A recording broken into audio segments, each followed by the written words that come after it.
स्वागत है ब्रेक के बाद। बजट पर न्यूज 18 की सबसे बड़ी मेगा कवरेज लगातार जारी है। वित्त मंत्री निर्मला सीतारमण ने आज अपना तीसरा बजट पेश किया है।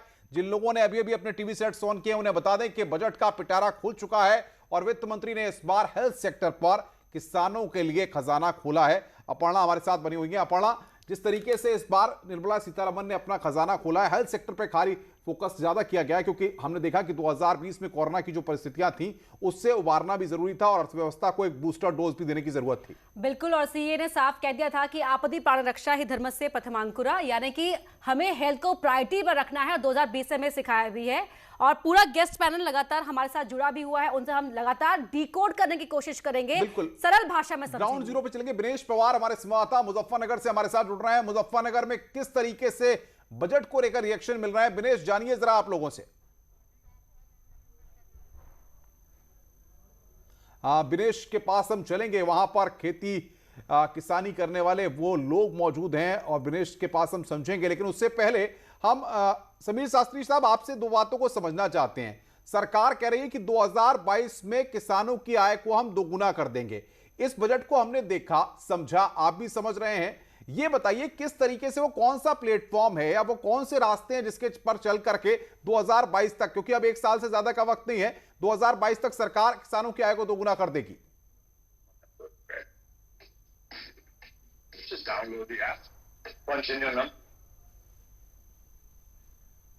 शास्त्री साहब, आवाज मिल रही है आपको मेरी?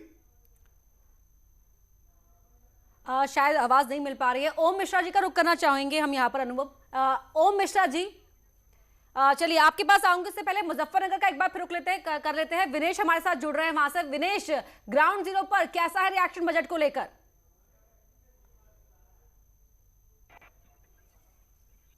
हाँ बिल्कुल, जिस तरह से बजट पेश किया गया है और मेरे साथ इस समय मैं खेत पर ही मौजूद हूँ। जो यहाँ रियल किसान है वो मेरे साथ मौजूद है। सभी इन्हीं से प्रतिक्रिया लेंगे कि आखिर जो बजट पेश हुआ है वो कैसा ये मानते हैं, कितना लाभदायक है किसानों के लिए। सबसे पहले मैं बात करूंगा, आप बताइए जो बजट पेश हुआ है उससे क्या लगता है आपको? बजट तो पहले की तरह ही कर दिया जी इन्होंने। कोई ऐसा जो किसान को कोई फायदा पहुंचे ऐसा कुछ नहीं है इस बजट में। ये तो घुमा फिरा के वही बात है बस, जो पहले से ये लोग करते आए। और ये तो बजट तो बात की है, पहले जो वहाँ किसान बैठा उनकी सुनी जाए। सब जितने भी ये 3 काले कानून ये तो किसान कहाँ, ये तो अपना जो है घुमा फिरा के। आवाज हमारे पास नहीं आ पा रही है। विनेश के पास हम चलेंगे। कुलदीप सिंह धारीवाल हमारे साथ बने हुए हैं। कुलदीप सिंह धारीवाल साहब, मुझे समझाइए और तमाम जो करोड़ों दर्शक न्यूज 18 इस वक्त देख रहे हैं वो इस बात को समझना चाहते हैं कि जो किसानों को फोकस करके सरकार ये बजट लाई है, आपने कहा रिफॉर्म लाने वाला बजट है, कैसे ये 2022 में किसानों की आय को दोगुनी करेगा? क्या रास्ता होगा वो?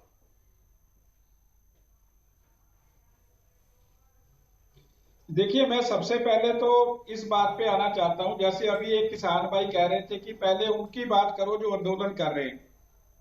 मैं इस बजट ने पहले उनकी बात की है जो आंदोलन कर रहे हैं। कैसे?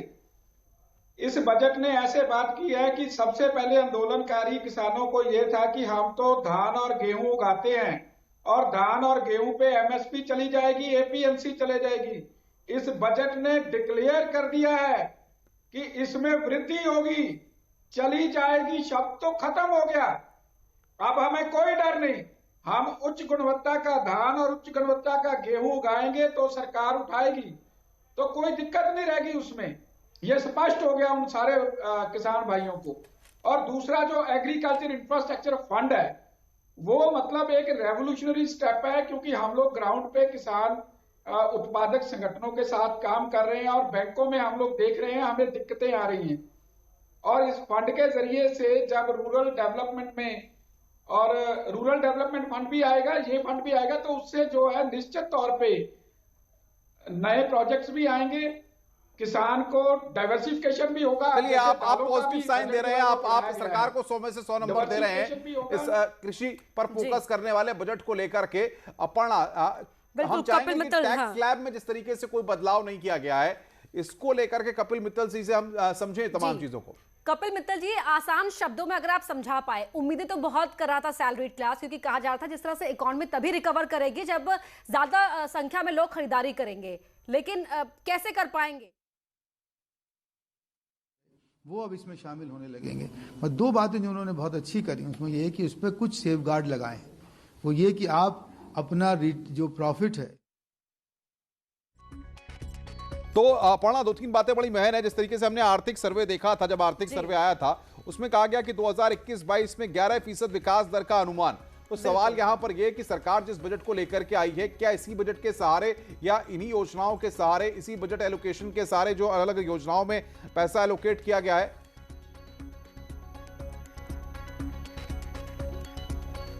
और बातचीत बिल्कुल इकोनॉमी को यहां पर बजट का वैक्सीन लगाया। हमारे साथ कुलदीप जी बने हुए हैं। कुलदीप जी, आप अपनी बात को रख रहे थे, पूरा करिए।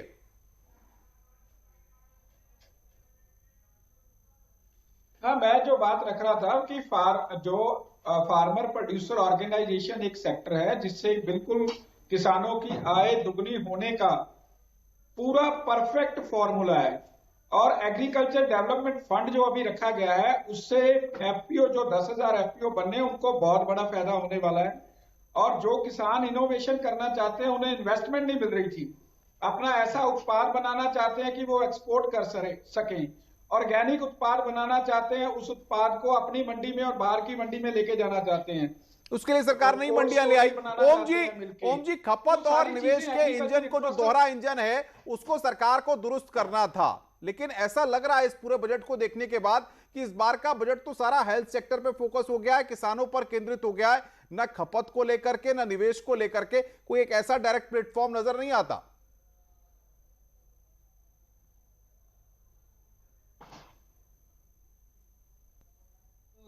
जो है ये पूरा ग्रोथ ओरिएंटेड बजट है। और समझाइए, हम बात करते हैं, हमें समझाइए जरा कहां से आएगा। आप अभी तो मैं बताऊं आपको, एलआईसी, मैं आपको बताऊं कि एलआईसी के लिए हमने जो अभी कहा है कि वो पब्लिक में जाएंगे, पब्लिक से फंड जनरेट करेंगे। और जो हमारे लॉस मेकिंग पीएसयू हैं, कई सारे पीएसयू का नाम भी हमारे एयर इंडिया है और हमारा पवन हंस है। इसको नहीं, ये तो आपको अपनी चीजों को बेचना पड़ रहा है। अरे साहब ओम जी, नहीं देखिए, इधर उधर की बात, सीधी बात, ये आपको अपनी चीजों को बेचना पड़ रहा है क्योंकि आपके पास खजाना नहीं है, आपके पास पैसा है नहीं सरकार के पास। और जिस तरह से नहीं सरकार के पास पैसे की और संसाधन की कोई कमी नहीं है, लेकिन जो टारगेट था पिछली बार का, क्या उसे आप अचीव भी कर पाए? जिस इन्वेस्टमेंट की बात कर रहे हैं आप, लेकिन टारगेट तो आप लोग अचीव नहीं कर पाए। 20,000 करोड़ मिला। देखिए ये कोरोना पीरियड देखिए, कोरोना पीरियड में बहुत सारी चीजें बदली हैं और बहुत सारी चीजें नई चीजें। सवाल तो वही है कि कोरोना ने सभी को नुकसान पहुंचाया, इसलिए हर वर्ग उम्मीद कर रहा था।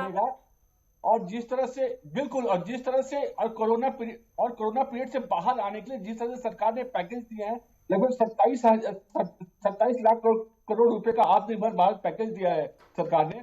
और हम उसे लगातार उभर रहे हैं। अभी आप देखेंगे जीएसटी हमारा ऑल टाइम हाई कलेक्शन। ये हवाई बातें करने से कोई अर्थ नहीं निकलता। आपको और आपकी सरकार को वित्तीय घाटे से उबारना है वित्तीय घाटे से, साथ ही साथ ग्रोथ पर भी फोकस करना है। ये दोनों चीजों का सामंजस्य आप बना पाए हैं या नहीं बना पाए हैं? देखिए वित्तीय घाटा, देखिए वित्तीय घाटा से उबरना कोई एक दिन का खेल नहीं है। 7% हमारा फिस्कल डेफिसिट है, उसको सरकार लगातार उसको कहा है कि 2025 तक हमको 4.5-3% तक लेके आएंगे। ये उसने रोड मैप तैयार किया है। इस साल भी मैं समझ रहा हूं, आप बताने की जो कोशिश कर रहे हैं, मैं इस बात को समझ रहा हूं। मैं बनारस चलूंगा, वाराणसी से उपेंद्र द्विवेदी हमारे संवाददाता हमारे साथ जुड़ रहे हैं, ग्राउंड जीरो पर हैं, किसान विकास समिति के अध्यक्ष उनके साथ हैं। उपेंद्र, आप जरा समझिए, तमाम जो किसानों के रिएक्शंस आ रहे हैं, कुछ तारीफ भी कर रहे हैं, कुछ अपने नजरिए से देख रहे हैं, वो क्या मानते हैं? सरकार का यह बजट किसानों की आय दोगुनी करेगा, किसानों के लिए अच्छे दिन लाएगा?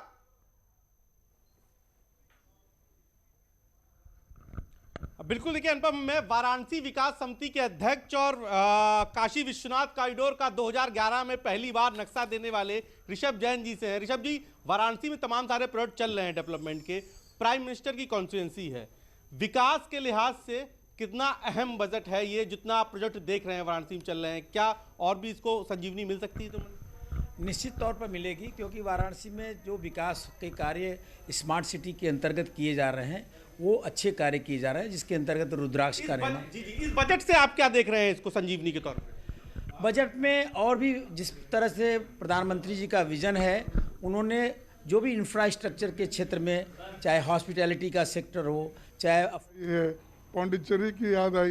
ये क्यों? तो ये चुनाव जीतने के लिए जो करना है उसके डर से या उसके लिए उन्होंने ये काम किया है। और दूसरा जो है, जितने भी सरकार के ज़मीनें हैं उसको बेचना, और जितने भी पब्लिक सेक्टर से डिसइन्वेस्ट करना, यानी जो एश्योर्ड एम्प्लॉयमेंट है उसको भी निकालने की उन्होंने कोशिश कर रही है। तो ऐसा है, इस बजट में खासकर गरीबों के लिए कुछ भी नहीं है। और इतने लोग जो कोविड के वक्त या लॉकडाउन के वक्त सफ़र हो गए उनके लिए कुछ भी नहीं दिए उन्होंने। सिर्फ वो बताते हैं राशन दिए, वो दिए, पहले की बात बता रहे हैं, लेकिन अब क्या करने वाले हैं? ऐसी वक्त अगर वो लोग परेशान हैं तो क्या कर रहे हैं? और किसानों के बारे में तो उनका रुख पहले से ही अलग है। 1.5% की बात कहते हैं, लेकिन वो आज के इन्फ्लेशन और पहले के प्राइसेस उसको कंपेयर करके आप बोलना चाहिए। ऐसा नहीं कि हमने बढ़ा दिया। अगर कल की कीमत, अगर किसी चीज़ की कीमत कल 10 रुपये होती है तो आज के ज़माने में 4 साल के बाद वो 20 रुपये की होती है। तो ऐसी चीज़ें बोलकर वो लोगों को घुमा रहे हैं। मल्लिकार्जुन खड़गे को आप सुन रहे थे, किस तरीके से वो अपना रिएक्शन दे रहे थे। हमारे साथ खास मेहमान लगातार बने हुए। कपिल जी, मैं आपके पास आऊंगा, आप जरा समझाइए, सरकार जिस तरीके से इस बजट को लेकर के आई है, यहां पर हम देख रहे हैं कि विकास दर 11% करने का लक्ष्य है, 5 ट्रिलियन की अर्थव्यवस्था की बात हो रही है, लेकिन सरकार के पास जिस तरीके से खजाना खाली है, उसके बाद सरकार किस तरीके से लेकिन अनुपम पहले चल लेते हैं, बनारस का रुख कर लेते हैं। उपेंद्र हमारे साथ जुड़े हुए थे। उपेंद्र, एक बार फिर आपका रुख करना चाहेंगे हम? जी जी जी, फ्रेम में बिल्कुल। देखिए, अब मैं युवा के लिहाज से समझूंगा, जैसा आप बता रहे थे, तो ये मान लूं कि अगर मेरे पास अब ज्यादा पैसा है, 2 लाख, 4 लाख, 5 लाख, तो वो बेकार है या वो जल्दी ही बेकार हो जाएगा? मतलब मुझे टोटल बैंकिंग ट्रांजेक्शन ही करना पड़ेगा? देखिए, मैं सीईओ हूँ, मैं बता दूँ, मेरे काफ़ी क्लाइंट पर करोड़ों रुपए कैश पड़ा हुआ है, लेकिन कोई काम का है नहीं, मैं सही बता दूँ। अब इनको टैक्स देना ही देना होगा, बच के नहीं जा सकते। जब से मोदी जी हैं ना, वाकई में इन्होंने उस बार में तो ज़बरदस्त चोट पहुँचाई है। तो आपके पास बैंक में पैसा है, टैक्स जमा किया है, तभी आप कुछ काम कर सकते हैं। कैश का काम खत्म। कैश जो नोट है ना, हम लोग कहने लगे कागज़ है, उसको फाड़ के फेंक दो, कोई काम नहीं कर सकते। आप खुद बताइए, टिकट ऑनलाइन है, सारा रियल एस्टेट ऑनलाइन है। बजट में मगर जो जिस हिसाब से आप लोग मंथन कर रहे थे, मैं देख रहा था कि बजट में अब आने वाला वक्त अब कैशलेस हो गया तरीके से, पूरी तरीके से आने वाला वक्त कैशलेस, फेसलेस। उपेंद्र जरा एक सवाल पूछिए, क्या बाइंग कैपेसिटी बढ़ती हुई देख पा रहे हैं? ये सारा काम ऑनलाइन हो रहा है जी। क्या आप बाइंग कैपेसिटी बढ़ते हुए देख पा रहे हैं इस बजट के मंथन के बाद? बैंक कैपेसिटी बढ़ेगी? नहीं, बाइंग कैपेसिटी मैं पूछ रहा हूं। सेल को भी इनकरेज कर रहे हैं, और कल अभी आने वाले 4-5 दिन में, अगले सप्ताह में शायद मीटिंग तय हुई है।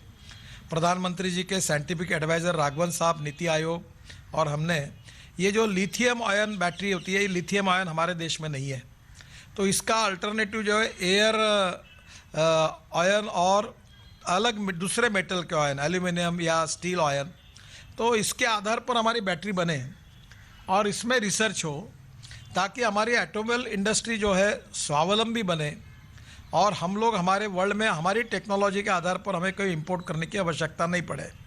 तो अभी पहली बात तो ऐसी है कि हमने लिथियम आयन बैटरी हमको इंपोर्ट करनी पड़ती है, तो इसका भी काम हमने शुरू किया है।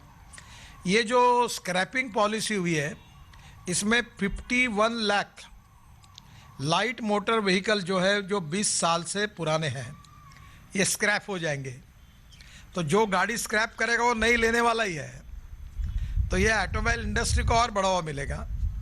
34 lakh light motor vehicle are older than 15 years and 51 lakh light motor vehicle are older than 20 years. बाद में 17 lakh medium and heavy commercial vehicle, 17 lakh older than 15 years without valid fitness certificate. अब ये 17 लाख और ये संख्या जो है, ये मैं जो देख रहा हूँ, ये करीब 1 करोड़ से ज़्यादा व्हीकल है। ये पोल्यूशन कर रहे थे, क्योंकि जितना पुरानी टेक्नोलॉजी है वो एयर पोल्यूशन भी कर रहे थे, फ्यूल भी ज़्यादा खा रहे थे। तो अब ये और other older vehicle pollute 10 to 12 times more than fit vehicle, यानी 10 से 12 गुना ज़्यादा पोल्यूशन कर रहे थे। तो पहली बात तो ऐसे कि reduce population of old and defective vehicles on road, ये पहला एडवांटेज में पोल्यूशन कम होगा। दूसरा एडवांटेज 25 से 30% reduction in vehicular air pollutants, इसमें इसकी कमी होगी। तीसरी बात, improved road safety, newer vehicle meet road safety standards because of improved material and vehicle technology. इसमें फ़ायदा ये होगा कि जो स्क्रैपिंग होगा तो स्टील, रबर, एल्यूमिनियम, कॉपर जो वेस्ट निकलेगा, अभी हम लोग कॉपर इंपोर्ट कर रहे हैं, एल्यूमिनियम इंपोर्ट कर रहे हैं। और मैं आपको पहले बता चुका हूँ कि हमने हमारे पोर्ट का, मैं जब मंत्री था तो ये इसी के लिए 18 मीटर ड्राफ्ट बढ़ा है। तो दुनिया का भंगार 2 लाख टन के शिप में अपने यहाँ आएगा, वो बहुत सस्ता आएगा, थ्रोइंग प्राइस पे आएगा। और फिर उससे हम लोग सेग्रीगेट करेंगे मेटल को, एल्यूमिनियम, कॉपर, प्लास्टिक, रबर, और फिर उसका रिसाइकलिंग करेंगे। तो जो स्पेयर पार्ट्स 100 रुपये में मिलता था वो 60 रुपये या 65 रुपये में बनेगा। तो वर्ल्ड के कंपटीशन में हम लोग सबसे सस्ते होंगे और इसलिए ये इंडस्ट्री हमारे यहाँ बढ़ेगी। इसमें मटेरियल, इसके कारण फ्यूल इफिशिएंसी बढ़ेगी। मैं जब कॉलेज में था तो स्कूटर मैंने खरीदी की थी, तब 32 किलोमीटर इन्हें अच्छा एवरेज समझ रहा था। मैं बजाज की स्कूटर मैंने ली थी और कहता था कि मेरी स्कूटर का एवरेज 32 है। अभी जो बाइक आप यूज़ कर रहे हैं वो 80 किलोमीटर तक गई है।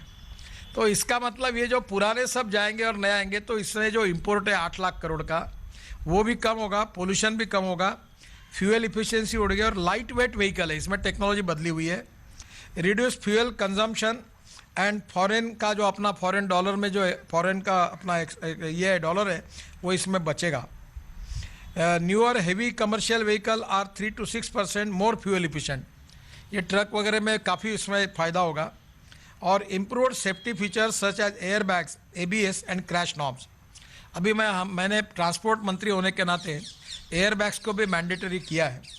तो ये मुझे लगता है ये सब फ़ायदा होगा। इससे करीब 10,000 करोड़ की नई इन्वेस्टमेंट आएगी और करीब 50,000 नए जॉब क्रिएट होंगे ये स्क्रैपिंग पॉलिसी के कारण। Timely fitness check, emission norms and operational conditions of vehicles through automated monitoring system. अब देश में हम ये सिस्टम बड़े प्रमाण पर खड़े कर रहे हैं ड्राइविंग ट्रेनिंग सेंटर के साथ। End of life criteria under the policy would be beneficial to remove most unfit defective vehicles. Availability of low cost raw material for scrapping industry, ये मैंने आपको बताया। तो स्क्रैपिंग पॉलिसी बहुत दिनों से थी, वो इसमें आई है। और आज मैंने बेनिफिट आपको बताया। मैं आज से 15 दिन के अंदर, क्योंकि वित्त मंत्री जी ने हमारे को अधिकार दिया है। बिल्कुल, तो नितिन गडकरी को आप सुन रहे थे। उपेंद्र हमारे संवाददाता वाराणसी से हमारे साथ हैं। उपेंद्र, जो एक्सपर्ट्स आपके साथ हैं उनसे 2-3 बातों को आप समझिए। सरकार 11% विकास दर की बात कर रही है, सरकार जीएसटी कलेक्शन जिस तरीके से बेहतर हुआ है उसको लेकर के पॉजिटिव साइन के साथ आगे बढ़ने की बात करेंगे। सवाल सबसे बड़ा ये है कि सरकार के पास आय के जो साधन हैं आज के इस बजट के बाद वो कैसे और बढ़ेंगे, कहां से सरकार को आय होगी और किस तरीके से सरकार बाकी जो सेक्टर्स हैं जो नुकसान में हैं, जो कमजोर पड़े हुए हैं, उनको बेहतर कर पाएगी।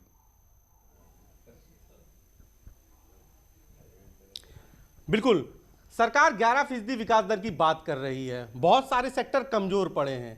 आपको लगता है कि ये बजट संजीवनी का काम करेगा?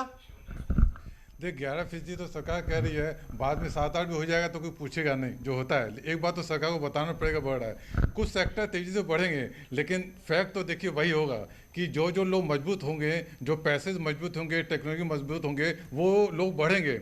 आप सोचें हर आदमी कमाएगा, हर आदमी नहीं कमाएगा, कुछ ही लोग कमाएंगे, ये तो सिस्टम है ही। और जो छोटे लोग हैं आप सोचें वो भी कमाए, बहुत ज़्यादा नहीं कमाएंगे।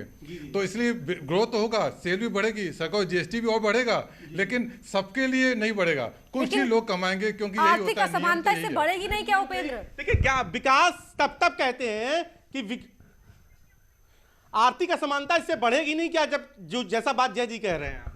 मुझे लग रहा है, देखिए थोड़ा हम लोग को ऑप्टिमिस्टिक भी होना चाहिए।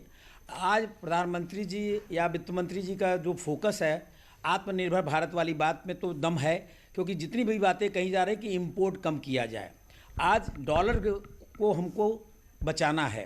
बिल्कुल उपेंद्र, मैं चाहूंगा एक सवाल का जवाब आप जरूर लें। 3 पिलर हैं अर्थव्यवस्था के, कंजम्पशन, इन्वेस्टमेंट और एक्सपोर्ट, ये तीनों ही कमजोर पड़े हुए हैं। ये बूस्टर डोज देने का काम करेगा क्या ये बजट?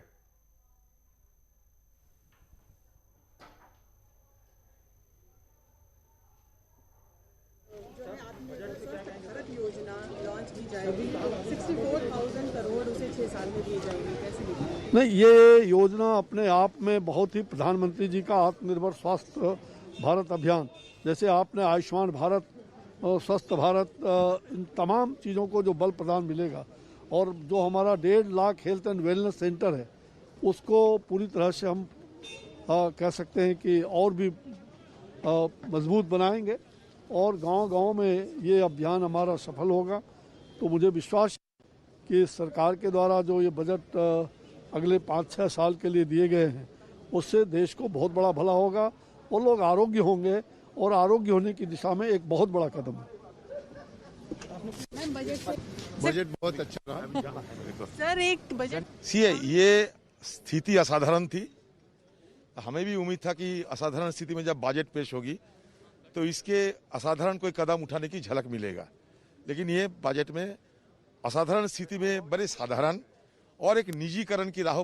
लोगों को उम्मीद नहीं थी कि इस प्रकार का बजट पेश होगा, क्योंकि इसके पहले भी 5 मिनी बजट एक प्रकार से सरकार के द्वारा पेश किए जा चुके हैं। कई पैकेज की घोषणा हुई है, जिसमें एक आत्मनिर्भर भारत का भी पैकेज महत्वपूर्ण है। तो मैं समझता हूं कि यह बहुत ही ये शानदार बजट है, और इसकी जितनी भी प्रशंसा की जाए वह कम है। सर खास तौर पर डिफेंस के लिए सर क्या कहेंगे जिस तरह से इसमें? अब मैं डिफेंस के आंकड़े थोड़ी ही देर में आपके सामने मैं जारी करने वाला हूं, वो आपकी जानकारी में आ जाएगा, लेकिन मैं कह सकता हूं कि डिफेंस के बजट में भी बढ़ोतरी हुई है। Thank you. तो बिल्कुल अपर्णा, देखिए आप जिस तरीके से हम देख रहे हैं कि तमाम जो रिएक्शंस आ रहे हैं, या फिर ग्राउंड पर जिस तरीके से किसान जिन बातों को कह रहे हैं, सरकार ने एक पॉजिटिव अप्रोच के साथ जिस तरीके से किसानों पर, हेल्थ सेक्टर पर फोकस किया, 75,000 हेल्थ सेंटर बनाए जाएंगे, और कोविड के दौर में हमने इन सब चीजों को देखा था कि इसके चलते कितना जूझना पड़ा था। बिल्कुल, जिस तरह से राजनाथ सिंह खुद यहाँ पर कह रहे थे कि 5 पहले से ही 5 मिनी बजट आ चुके हैं, तो शायद उम्मीदों का जो बहुत बड़ा पहाड़ था, इससे सबको लग रहा हो कि वैसा नहीं मिल पाया है। लेकिन लगातार हम बजट की जो हर तकनीक चीजें हैं वो आपको बताते रहेंगे। फिलहाल रुक एक छोटे से ब्रेक के लिए।